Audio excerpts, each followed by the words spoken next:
दोस्तों आज हम लोग सीखने वाले कंटिन्यू स्टेटमेंट। अब ये कंटिन्यू स्टेटमेंट होता क्या है, हम लोग समझ तो चुके हैं कि कंटिन्यू मतलब आगे बढ़ाना। अब क्या आगे बढ़ाना, कैसे कंटिन्यू करना, ये हम लोग आज जानने वाले हैं प्रोग्रामिंग में। क्योंकि रियल लाइफ में देखिए हम लोग बहुत कुछ यूज करते हैं, जैसे ब्रेक, कंटिन्यू, हर एक चीज यूज करते हैं। बट क्या है, प्रोग्रामिंग में थोड़ा चीजें अलग हो जाता है, बस बाकी कुछ नहीं है। बाकी हर एक चीज प्रोग्रामिंग जो है वो पूरा रियल लाइफ से इंस्पायर्ड है। तो अब घबराइएगा नहीं, हर एक कॉन्सेप्ट बहुत इजी है। मैं सद्दाम आप सभी का स्वागत करता हूं इस चैनल में। तो चलिए बिना किसी देरी के मैं कंप्यूटर स्क्रीन पे चलता हूं और आपको एक एक चीज प्रैक्टिकली दिखाता हूं डिटेल में। तो मैं कंप्यूटर स्क्रीन पे आ गया हूं। अब देखिए कंटिन्यू स्टेटमेंट होता क्या है। तो सबसे पहले हम लोग जानेंगे व्हाट इज कंटिन्यू। तो सिंपल, व्हाट इज कंटिन्यू क्या है। The continue statement skip the current iteration. अब ये क्या कह रहा है कि स्किप कर देता है करंट आइट्रेशन को। कहाँ का आइट्रेशन, लूप के आइट्रेशन को, कंट्रोल फ्लो के आइट्रेशन को। ठीक है, अब ये करता क्या है, सिंपल समझिए इसका काम क्या है। मान के चलिए 1 से लेकर 10 तक आपका लूप है। ठीक है, ध्यान से सुनिएगा, मैं आपको सिनेरियो क्या दे रहा हूँ। 1 से लेकर 10 तक आप एक लूप चलाए, तो ऑब्वियसली लूप आपने चलाया तो 1 से लेकर 10 तक ही चलेगा, राइट। बट हम लोगों ने ब्रेक में क्या जाना था, अगर मैं कोई कंडीशन देकर ब्रेक कर दूं तो वो क्या हो रहा था, जब भी मैं कंडीशन वो मीट होगा तो वो लूप हट जा रहा था, लूप से टर्मिनेट हो जा रहा था, राइट। बस उसी तरीके का कुछ रिलेवेंट चीजें हैं, सेम नहीं है। ये क्या करेगा, अगर देखेगा कि कोई कंडीशन मीट हो रहा है, अगर कंडीशन ट्रू होता है और कंटिन्यू स्टेटमेंट कॉल हुआ, तो कंटिन्यू स्टेटमेंट कॉल होने पर क्या करेगा, ये पूरे स्टेटमेंट को, पूरे जो वाइल लूप है या फॉर लूप है, कुछ भी लूप है, तो उसे वो टर्मिनेट नहीं करेगा। वो सिर्फ सिंगल आइट्रेशन, जो वो पहला आइट्रेशन है वो नीचे फिर नहीं जाएगा, वो डायरेक्टली स्किप कर देगा। अब आई होप आपको ये समझ में आया होगा। अगर आपको समझ में नहीं भी आया तो भी मैं आपको गारंटी से बताता हूं कि नेक्स्ट स्लाइड आप देखेंगे तो ऑब्वियसली आ जाएगा। तो चलिए फटाफट से जानते हैं कि क्या है वर्किंग प्रोसेस कंटिन्यू का। तो देखिए ये मैंने एक छोटा सा डेमो कोड लिया है। क्या है छोटा सा demo code, int I equal to 1 means I में 1 डाल देना है डेटा, ये ठीक है। अब मैं एक लूप चला रहा हूँ 1 से लेकर 5 तक, राइट। 1 से लेकर 5 तक मैं लूप चला रहा हूँ, ठीक है। यहाँ हम लोगों का तो क्लियर है, इसमें कोई दिक्कत नहीं है। अब उसके बाद मैं क्या कर रहा हूं, इफ आई इक्वल टू 2, जब आई का वैल्यू 2 हो जाएगा तब मुझे क्या करना है, आई प्लस प्लस कर देना है, मीन्स आई का वैल्यू +1 कर देना है, मीन्स 3 कर देना है आई का वैल्यू को। और उसके बाद क्या करना है, मुझे कंटिन्यू कर देना है। अब कंटिन्यू करने से क्या होगा, जब ये 2 पे आएगा, ध्यान से सुनिएगा, जब आइट्रेशन 2 पे आएगा, मीन्स पहले आया 1 पे, तो 1 पे तो कोई इशू नहीं है, 1 पे ठीक है। 1 पे चला, ये कंडीशन ट्रू नहीं हुआ, ये प्रिंट कर दिया 1 को। उसके बाद फिर ये ऊपर गया, राइट। अब ऊपर जैसे ही गया तो ये क्या हो गया, आई का वैल्यू 2 हो गया। अब चेक किया कि हाँ 2 लेस देन इक्वल टू 5, तो हाँ ये ठीक है, 2 भी करेक्ट है, ये वाइल लूप के अंदर आ गया। अब वाइल लूप के अंदर जैसे ही आया, अब ये फिर चेक कर रहा है इफ आई इक्वल टू 2, तो इस बार तो कंडीशन ट्रू हो गया ना, क्योंकि हमारा 2 इक्वल टू 2 हो गया। अब ये क्या किया, आई को एक इंक्रीमेंट कर दिया, मीन्स आई प्लस प्लस कर दिया। यहाँ ठीक है, कोई इशू नहीं कि हाँ आई का वैल्यू अब 3 हो गया, लेकिन ये कंडीशन के अंदर आ चुका है, ये ध्यान दीजिएगा, ये कंडीशन के अंदर आ चुका है। और आई का इनिशियल वैल्यू जो अभी है हमारे पास वो है 3। अब ये 3 हो गया। अब उसके बाद मैं क्या कर रहा हूँ, कंटिन्यू स्टेटमेंट, कंटिन्यू स्टेटमेंट मैंने लगाया। अब ये क्या करेगा, ये कंटिन्यू स्टेटमेंट जैसे ही देखेगा ये इसके नीचे नहीं आएगा, वो क्या करेगा, डायरेक्टली जंप कर जाएगा फिर से वापस ऊपर। वो बोलेगा नहीं अब मुझे और नीचे नहीं जाना, मैं डायरेक्ट ऊपर जाऊंगा, फिर से कंडीशन चेक करूंगा, दैट्स इट। बस इतना ही वर्क करेगा ये।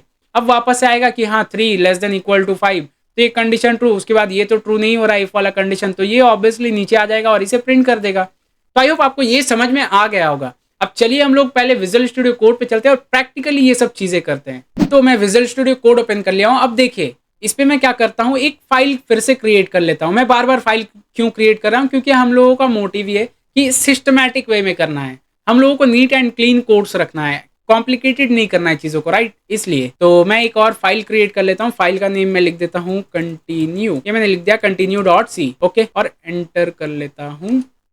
Just give me a minute, okay, ये हो चुका है ओपन। तो इसे मैं डिलीट कर देता हूँ, मीन्स उस पर ऑलरेडी एक फाइल क्रिएटेड था, मे बी प्रोबेबली। तो फिलहाल मैंने एक फिर से फाइल क्रिएट कर लिया कंटिन्यू नाम से, continue.c। अब देखिए इस पे हम लोगों को कोड क्या करना है, जो कोड मैंने आपको एग्जांपल बताया सेम पहले उसी को इंप्लीमेंट करते हैं। हैज इंक्लूड stdio.h, एंड उसके बाद हम लोगों को क्या देना है, void main, राइट। मीन्स ये सब तो आपको याद हो ही चुका होगा I hope. Int I equal to 1 while.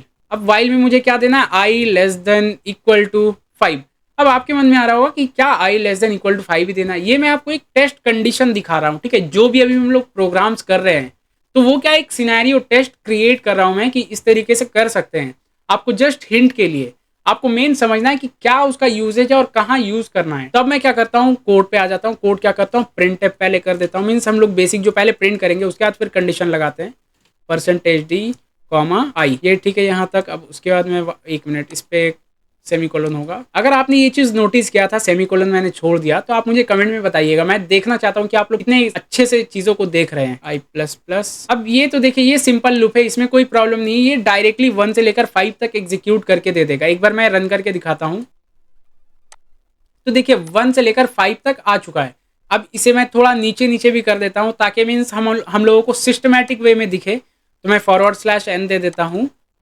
अब अगर वापस से एग्जीक्यूट करूंगा तो आप देख पाएंगे हमारे पास सिस्टमैटिक वे में आए तो आ चुका है। लेकिन मैं क्या कह रहा था आपको कि जब भी 2 दिखे, जब भी 2 आए तो मैं चाहता हूं वो आए ही ना, 2 को छोड़कर अदर देन दैट सब आ जाए, मैं ऐसा चाहता हूं। अब देखिए ये यूज केस तो मैं आपको समझा रहा हूं, इसका यूजेज एग्जैक्ट कहाँ है। सपोज आपकी कंपनी में 1000 एम्प्लॉयज है, ठीक है, और आपको एक कोई पर्टिकुलर एम्प्लॉय को विजिबल नहीं करवाना है लिस्ट में। ध्यान से सुनिएगा, आपके पास 1000 एम्प्लॉयज का डेटा है और कोई एक पर्टिकुलर एम्प्लॉय को आपको डिस्प्ले नहीं करवाना है, तो आप क्या करेंगे, एक सिंपल कंटिन्यू स्टेटमेंट लगा देंगे, ठीक है। ये तो मैंने आपको एक छोटा सा एग्जांपल बताया, बस इसी तरीके से आप इंप्लीमेंटेशन बहुत सारे चीजों में कर सकते हैं। अब देखिए इस पे मैं क्या करता हूँ, सिंपल देखते जाइएगा, बहुत सिंपल सा कोड है। मैं सिंपल लिखता हूँ इफ, कंडीशन में लगाता हूँ if I equal to 2, means जब आई इक्वल टू 2 होगा तो मुझे क्या करना है। तो सबसे पहले मैं चाहूंगा लूप को एक इंक्रीमेंट कर देना। अब ये क्यों कर रहा हूं, अगर ये मैं नहीं करूंगा तो ये क्या होगा, इनफाइनाइट लूप चल जाएगा, मीन्स वो एम्बिग्यूटी सिचुएशन पे चला जाएगा। तो मैं ऐसा बिल्कुल नहीं चाहता हूं कि हमारे पास कुछ आउटपुट ही ना आए या कुछ एरर क्रिएट करे, ठीक है। तो अब उसके बाद मैं क्या करता हूँ, कंटिन्यू, जो हम लोगों ने पढ़ा कंटिन्यू, बस उसी सेम चीज को मैं लिख देता हूँ कंटिन्यू। अब देखिए इस पे होगा क्या, अभी हम लोगों ने जाना था कि जो रन किए थे हम लोगों ने तो उस पे आ रहा था 1 से लेकर 5 तक पूरा डेटा आ रहा था। बट अब अगर मैं रन करूंगा इस कोड को तो इस पे आएगा मेरे पास 1 3 4 5। अब देखिए हम लोग कैसे ये करेंगे, पहले मैं सिंपल रन करता हूं तो एज यू कैन से हमारे पास आ गया है 1 3 4 5। अब 2 नहीं आया है, 2 क्यों नहीं आया, क्योंकि हम लोगों ने कंडीशन बैठा दिया कि 2 अगर दिख जाता है तो 2 को हटा देना है, वो आइट्रेशन पे चलना ही नहीं है नीचे। ओके, तो ये तो हम लोगों ने समझा कि छोटा डेटा में। अब आपके पास बड़ा डेटा है या आपके पास मल्टीपल क्राइटेरियाज है। सपोज मान के चलिए आपके पास कुछ ऐसा क्राइटेरिया है, मैं आपको समझा रहा हूँ चीजें सिर्फ, कि आपको लूप चलाना है आपके डेटा पे, ठीक है। समझिएगा डेटा आपके पास क्या क्या है, सीरियल नंबर, एम्प्लॉय आईडी और एम्प्लॉय नेम। ओके, ध्यान दीजिएगा, और आपको ऐसा चाहिए कि एम्प्लॉय आईडी 1 जो है, ध्यान से सुनिएगा, एम्प्लॉय आईडी 1 जो है और उसके साथ साथ एम्प्लॉय नेम सद्दाम है। ध्यान से सुनिएगा, एम्प्लॉय आईडी 1 और एम्प्लॉय नेम सद्दाम है, तो उस वक्त उसे मुझे प्रिंट नहीं करना है, अदर देन दैट प्रिंट करना है। तो मैं क्या करूंगा, सिंपल ये जो कंडीशन है इस पे मैं 2 डेटा दे दूंगा। अब 2 डेटा कैसे दूंगा मैं, मुझे अगर दोनों ही चेक करना है तो मैं एंड करके एक और कंडीशन बैठा दूंगा, जैसे आई इक्वल टू 3। अभी ये पूरा सही नहीं है कोड, ये मैं आपको जस्ट समझाने के लिए बता रहा हूँ। तो इस तरीके से मैं अलग अलग कंडीशन बैठा दूंगा, पहले वाले पे मैं डाल दिया एम्प्लॉय आईडी और दूसरे वाले पे मैं डाल दूंगा एम्प्लॉय नेम का कंडीशन, दैट्स इट। तो इस तरीके से क्या है, हमारा वर्क हो जाएगा। अब ये तो मैंने आपको समझाने के लिए किया, अगर मैं इस तरीके से रन करूंगा तो ये ऑब्वियसली पूरा हम लोगों को लूप चलेगा, ये कंडीशन ट्रू पे आएगा ही नहीं। मैं आपको एक बार रन करके दिखाता हूँ, 1 से लेकर 5 तक आ जाएगा, 2 भी आएगा। तो देखिए ये 1 से लेकर 5 तक आ चुका है, अब 2 भी क्यों आया, हम लोगों ने कंडीशन तो दिया लेकिन क्या ये हम लोगों ने एंड कर दिया, मीन्स दोनों ही ट्रू होना चाहिए तभी वो एग्जीक्यूट होगा, अदर देन दैट एग्जीक्यूट नहीं होगा। तो ये अगर हम लोग लूप चला रहे तो ये तो दोनों ट्रू होगा ही नहीं, तो इसलिए खैर अब ये मैं कट कर देता हूं, क्योंकि हम लोगों का जो मेन कोड है हम लोगों को मेन समझना था, ये समझना था कि कंटिन्यू स्टेटमेंट कैसे वर्क करता है। तो आई होप आपको ये पूरा वीडियो समझ में आया होगा। अगर आपको समझ में आया तो मेक श्योर आप चैनल को सब्सक्राइब कर लीजिए और नीचे मुझे कमेंट में बताइए कि कैसा लगा आपको वीडियो।